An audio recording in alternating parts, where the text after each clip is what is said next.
Hello, good morning, जोहर। मैं संजय, आप सभी का न्यूज झारखंड में स्वागत है। चलिए शुरुआत करते हैं आज की झारखंड की बड़ी खबरों के साथ। पहली बड़ी खबर की बात करें तो सीएसएफ जवानों की आज से 12 घंटे की ड्यूटी। केंद्रीय औद्योगिक सुरक्षा बल जो है बीएसएल बोकारो इकाई में सीएसएफ के कांस्टेबल से लेकर सब इंस्पेक्टर की ड्यूटी सोमवार से 8 घंटे से बढ़कर 12 घंटे कर दी गई है। ऐसा इसलिए किया गया है कि पश्चिम बंगाल में होने वाले विधानसभा चुनाव को लेकर यहां से 4 कंपनी को राज्य के अलग अलग जिलों में भेजा जा रहा है, जिससे जो है बीएसएल इकाई में मेन पावर की कमी हो जाएगी। फिलहाल शनिवार को तथा रविवार को 2 कंपनी बंगाल के लिए रवाना हो गई है। जो है शेष बच्ची कंपनी जो है 1-2 दिनों में प्रस्थान करेगी। कंपनी के चुनाव ड्यूटी से वापस आते ही जो है बीएसएल इकाई में जो है बल सदस्यों को फिर से 8 घंटे की ड्यूटी पर लगा दिया जाएगा। अगली बड़ी खबर की बात करें तो हरियाणा के बाद झारखंड में भी प्राइवेट सेक्टर में आरक्षण पर विचार। हरियाणा के बाद अब झारखंड में भी प्राइवेट नौकरी में स्थानीय लोगों को आरक्षण दिया जा सकता है। झारखंड के मुख्यमंत्री हेमंत सोरेन ने 7 मार्च को कहा कि राज्य इस बारे में एक योजना पर विचार कर रहा है। नई दिल्ली में मीडिया से बात करते हुए सोरेन ने कहा कि वे रोजगार देने के लिए प्रतिबद्ध है। हेमंत सोरेन, राज्य सरकार इस पर विचार कर रही है कि क्या प्राइवेट नौकरी में स्थानीय लोगों को कुछ फीसदी का आरक्षण दिया जाए या फिर कुछ सैलरी कैटेगरिया के आधार पर आरक्षण दिया जाए। हेमंत सोरेन ने कहा कि झारखंड सरकार इस बारे में फैसला सभी विकल्पों पर विचार करने के बाद ही लेगी। सोरेन का बयान ऐसे समय में सामने आया है जब झारखंड निवेशकों को लुभाने के लिए एक जो है इंडस्ट्रियल और प्रमोशन पॉलिसी पर काम कर रहे हैं। हरियाणा में जो है निजी कंपनियों के लिए फरमान आया है कि 50,000 से कम सैलरी की नौकरियों में 75% सिर्फ जो है हरियाणा के लोगों को ही नौकरी दी जाएगी। अगली बड़ी खबर की बात करें तो किसानों की हर संभव मदद करेगी सरकार। डॉक्टर रामेश्वर, राज्य के वित्त मंत्री डॉक्टर रामेश्वर उरांव ने कहा कि राज्य की वित्त व्यवस्था में सुधार होते ही अगले वर्ष किसानों का 1 लाख तक का कृषि ऋण सरकार माफ करेगी। कोरोना के कारण किसानों की जो है कर्ज माफी में देरी हुई है। उन्होंने कृषि उत्पादकों को बाजार से जोड़ने, कम कृषि लागत में उचित मूल्य व अधिक मुनाफा से किसानों की आय बढ़ाने और किसानों के कल्याण में हर संभव मदद की बात कही है। वित्त मंत्री ने रविवार को बिरसा कृषि विश्वविद्यालय एवं विस्तार निर्देशनालय, कृषि सहकारिता एवं किसान जो है कल्याण मंत्रालय, भारत सरकार की ओर से आयोजित पूर्वी क्षेत्र के प्रादेशिक एवं जो एग्रोटेक किसान मेले के समापन समारोह में ये बातें कही है।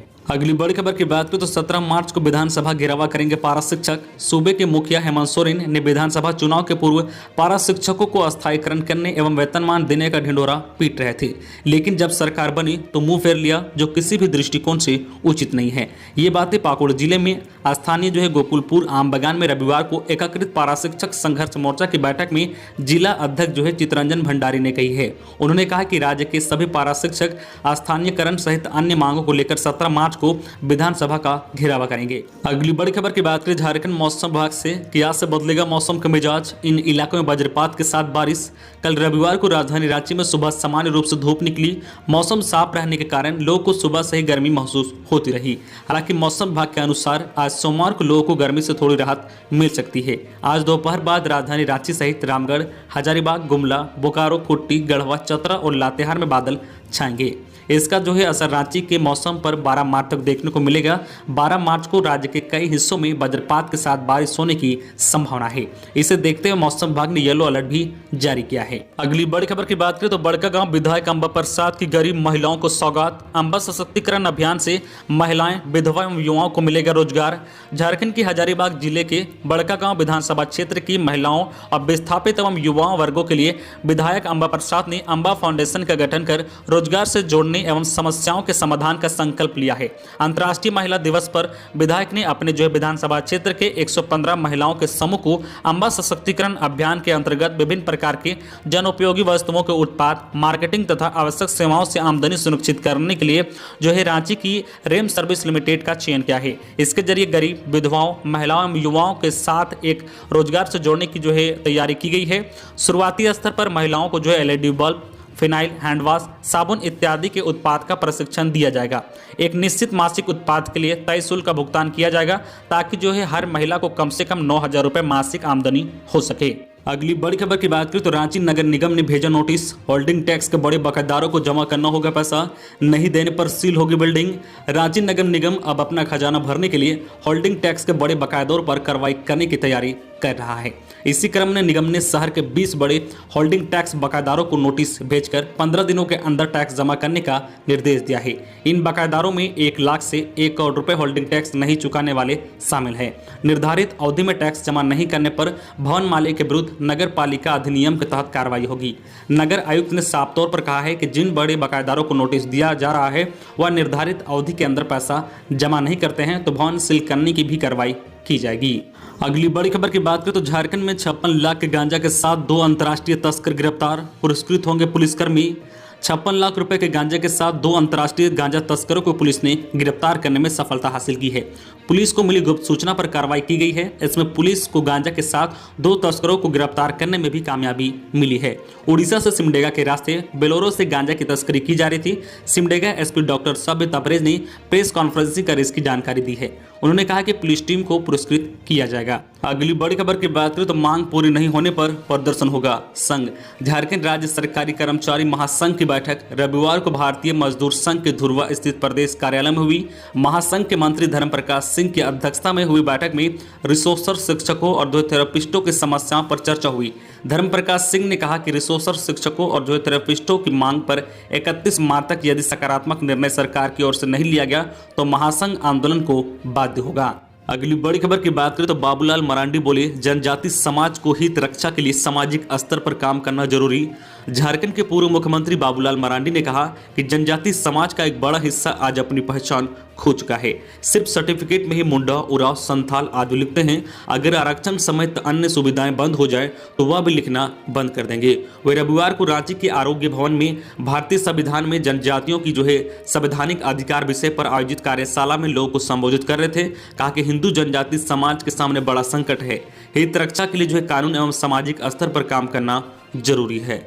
अगली बड़ी खबर की बात करें तो जम्मू कश्मीर महिला हॉकी टीम पहुंची सिमडेगा। 10 मार्च से जूनियर महिला हॉकी चैंपियनशिप का होगा आगाज। जम्मू कश्मीर की हॉकी टीम सिमडेगा पहुंची। एस्ट्रोटर्फ स्टेडियम में स्थानीय हॉकी खिलाड़ियों ने जम्मू कश्मीर हॉकी टीम में शामिल खिलाड़ियों का जोरदार स्वागत किया। सिमडेगा एस्ट्रोटर्फ में 11वीं सब जूनियर महिला हॉकी टूर्नामेंट का आयोजन आगामी 10 मार्च से लेकर 18 मार्च तक चलेगा। इस टूर्नामेंट में भाग लेने के लिए देश भर के कई राज्यों की टीमों का आगमन हो रहा है। अगली बड़ी खबर की बात करें तो पीएम मोदी के पास बंगाल जाने के लिए वक्त, लेकिन किसानों से मिलने का समय नहीं। रांची में बोले एनसीपी अध्यक्ष शरद पवार। राष्ट्रवादी कांग्रेस पार्टी के अध्यक्ष शरद पवार ने पश्चिम बंगाल विधानसभा चुनाव के मद्देनजर प्रधानमंत्री नरेंद्र मोदी की रविवार को कोलकाता की ब्रिगेड ग्राउंड में विशाल रैली को संबोधित किए जाने को लेकर उन पर जोरदार हमला बोला है। एनसीपी के अध्यक्ष शरद पवार रांची में कार्यकर्ता सम्मेलन को संबोधित करते हुए कहा कि प्रधानमंत्री नरेंद्र मोदी के पास विदेश जाने का समय है। पश्चिम बंगाल में जाने के लिए उनके पास समय है, लेकिन देश की राजधानी दिल्ली के पास 20 किलोमीटर पर केंद्र के 3 नए कृषि कानून के विरोध में पिछले 100 दिनों से किसान आंदोलन पर बैठे हैं। प्रधानमंत्री के पास किसानों से मिलने का समय नहीं है। दरअसल पूर्व केंद्रीय मंत्री और एनसीपी प्रमुख शरद पवार रविवार को झारखंड के रांची स्थित हरमो मैदान में राष्ट्रवादी कांग्रेस पार्टी की जनसभा को संबोधित करने पहुंचे थे। यहां शरद पवार ने तृणमूल कांग्रेस की प्रमुख और पश्चिम बंगाल की मुख्यमंत्री ममता बनर्जी के पक्ष लेते हुए प्रधानमंत्री नरेंद्र मोदी और केंद्र सरकार पर निशाना साधा। अगली बड़ी खबर की बात करें तो बॉलीवुड अभिनेता अली खान व दिवेश खान पहुंचे रांची। कहा झारखंड स्विट्जरलैंड से कम नहीं। बॉलीवुड एक्टर अली खान व दिवेश खान कल रांची के रॉक गार्डन पहुंचे। अली खान अपनी पूरी फैमिली के साथ रांची में हैं। उन्हें रॉक गार्डन की काफ़ी तारीफ की। अली खान ने कहा कि रांची झारखंड की राजधानी ही नहीं बल्कि एक अच्छा ट्रैवल डेस्टिनेशन है। यहाँ कई सारे खूबसूरत वाटरफॉल है। दिवेश खान ने कहा कि झारखंड स्विट्जरलैंड से कम नहीं है। यहाँ की प्राकृतिक मनमोहक है। यह लोगों को झारखंड आने के लिए आकर्षित करता है। अगली बड़ी खबर की बात करें तो ममता ने बंगाल चुनाव में हेमंत सोरेन से टीएमसी के लिए प्रचार करने का किया आग्रह। पश्चिम बंगाल में विधानसभा चुनाव से पहले तृणमूल कांग्रेस प्रमुख ममता बनर्जी ने झारखंड के मुख्यमंत्री हेमंत सोरेन से आग्रह किया है कि वह उनके लिए पश्चिम बंगाल विधानसभा चुनाव में प्रचार करें। उन्होंने कहा कि झारखंड मुक्ति मोर्चा भाजपा की चुनावी संभावनाओं को रोकने के लिए जल्द ही इस पर निर्णय ले। अगली बड़ी खबर की बात करें तो 75वां 100 जन औषधि केंद्र खुला। पीएम ने कहा कि लोग मोदी की दुकान से सस्ती दवा खरीदे, इससे युवाओं को रोजगार भी मिल रहा है। प्रधानमंत्री नरेंद्र मोदी ने रविवार को जन औषधि दिवस के मौके पर शिलोंग में 75वां 100 जन औषधि केंद्र राष्ट्र को समर्पित किया। वे वीडियो कॉन्फ्रेंसिंग के जरिए इस कार्यक्रम में शामिल हुए। उन्होंने कहा कि लोगों को पैसे की कमी की वजह से वैसे दवाई खरीदने में दिक्कत ना आए, इसलिए जन औषधि योजना की शुरुआत की गई थी। उन्होंने कहा कि जो है जन औषधि केंद्र से गरीब और मध्यम वर्ग के लोगों को मदद मिल रही है। लोग मोदी की दुकान से सस्ती दवाएं खरीद रहे हैं, साथ ही इससे युवाओं को रोजगार का अवसर भी मिल रहा है। उन्होंने कहा कि जो है जन औषधि केंद्र से माताओं और बहनों को भी जो है सैनिटरी और जो है नैपकिन जैसी चीजें आसानी से मिल रही है।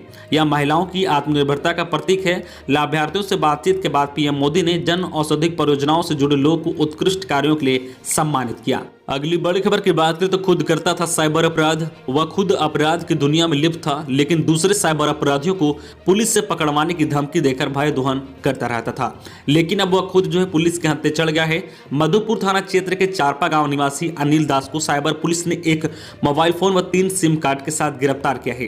पूछताछ में उसने साइबर अपराध में अपनी जो है संलिप्तता स्वीकार की।